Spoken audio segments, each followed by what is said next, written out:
குழந்தை பேர் வேணுமா? கண்டிப்பாக அப்போது இந்த வைஷ்ணவ திவ்ய தேசத்துக்கு வாங்க. திருப்பேர் நகர் கோவிலடி பார்க்கலாம். கோவிலடி 6வது திவ்ய தேசம். பெருமாள் நிறைய அவதாரங்கள் எடுத்திருக்கிறாரு. 10 அவதாரம் எடுத்திருக்கிறாரு. அதுக்கும் மேலேயும் எடுத்திருக்கிறாரு. நமக்கு தெரிந்தது அந்த 10 மட்டும்தான் தெரியும். அப்படி அவதாரம் எடுத்த ஸ்தலம் தான் கோவிலடி. இங்கே இருக்கக்கூடிய பெருமாளுக்கு நிறைய பேர்கள் இருக்கிறது. ஆனால் ரொம்ப விசேஷமான பேர் அப்பக்குடத்தான் பெருமாள். தாயார் கமலவள்ளி தாயார். இந்த கோயிலுக்கு அப்பக்குடத்தான் பெருமாள் கோயில்னு எதற்காக பேர் வந்தது? குட்டி கதை. உபரி சரவசுன்னு ஒரு மன்னர் இருந்திருக்கிறாரு. பெருமாளோட பக்தர் ஒருத்தருக்கு அன்னதானம் செய்ய அவர் மறுத்திருக்கிறாரு. அப்படி இருக்கும்போது துர்வாச முனிவர் சாபம் கொடுத்துருக்கிறாரு உபரி சரவசு மன்னருக்கு. இங்கே எல்லா முனிவர்களும் எப்போவுமே சாபம் கொடுத்துட்டே இருப்பாங்க. அதே மாதிரி சாப விமோச்சனமும் அவங்களே கொடுத்துருவாங்க. அப்படி அந்த மன்னருக்கு சாப விமோசனம் கொடுத்த கோயில் தான் கோவிலடி. துர்வாச முனிவர் சொல்கிறாரு, இந்த சாபத்திலேருந்து நீ நீங்கணும்னா கோவிலடி, அதாவது இந்த கோயிலுக்கு இன்னொரு பேர் இருக்கிறது, இந்திரகிரின்னு ஒரு பேரும் இருக்கிறது.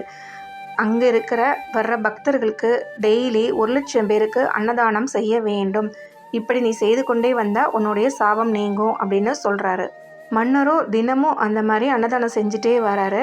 ஒரு நாள் பெருமாள் ஒரு கிழவ ரூபத்தில் வைதானவர் தோற்றத்தில் வராரு. அவர் மன்னர்கிட்ட அன்னதானம் கேட்குறாரு. ஆனால் அன்றைய தினம் பார்த்து அன்னதானம் சீக்கிரமாக முடிந்தது. மன்னர் சொல்கிறாரு, அன்னதானம் செய்து பரிமாறுவதற்கு நேரமாகும், அதனால் நான் உடனடியாக வேறு ஏதாவது செய்கிறேன் அப்படின்னு சொல்லி, சரி அப்பம் கொடு அப்படின்னு பெருமாளே மன்னர்கிட்ட கேட்குறாரு. உடனடியாக மன்னரே அப்பம் தயார் செய்து பெருமாளுக்கு தானமாக கொடுக்குறாரு. பெருமாளும் அந்த அன்னதானத்தை சாப்பிட்டு மன்னருக்கு காட்சி கொடுக்குறாரு.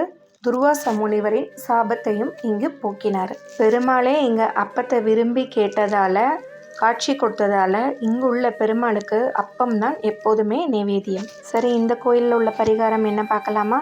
இங்குள்ள பெருமாளுக்கு நாமளும் நம்ம வேண்டுதல் நிறைவேறணும் அப்படின்னா அப்பம் நைவேத்தியமாக கொடுக்க வேண்டும். அப்படி கொடுக்கும்போது ரொம்ப நாளாக இருக்கிற நோய்கள் கொஞ்சம் கொஞ்சமாக சரியாகும்.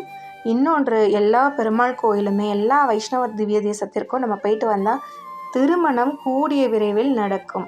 இந்த கோயிலும் திருச்சியிலே தான் அமைந்திருக்கிறது. முடிந்தவங்க போயிட்டு வாங்க. பெருமாளின் அருளை பெறுங்கள் நீங்களும்.